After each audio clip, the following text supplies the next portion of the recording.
खराबी की तरफ आज मैं कुरान के आयत पढ़कर अर्ज करना चाहता हूँ, वो गीबत है। गीबत किसे कहते हैं? साहबा ने पूछा, मल गीबत या रसूल अल्लाह, या रसूल अल्लाह गीबत क्या है?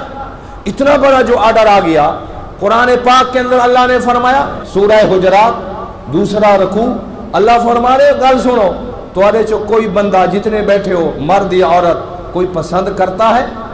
अयुहिब्बो, क्या पसंद करता है तुम में से कोई बंदा, कोई भी जितने बैठे हो कोई पसंद करता है तुम में से अहादुकुम, कोई एक, कि अय्या कोला लहमा अखीहि मैता, सक्का भाई हकीकी भाई एक बतने मादर से पैदा होने वाले एक भाई फौत हो गया, उसकी मैयत सामने पड़ी है, दूसरे भाई ने छुरी उठाकर उस मरे हुए भाई की लाश से गोश्त काट कर खाना शुरू कर दिया। कोई ऐसा करेगा?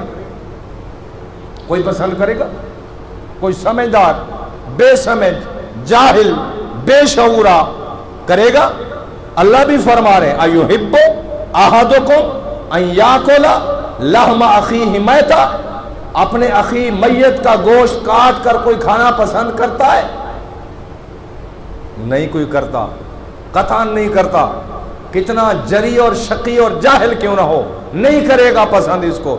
अल्लाह की कसम, मेरे रब ने कुरान के अंदर फरमाया सूरह हुजरात 26वां पारा, अल्लाह ने फरमाया जो किसी की गीबत करता है वो भी ऐसे समझे कि मैयत भाई की लाश से गोश्त काट कर खा रहा है।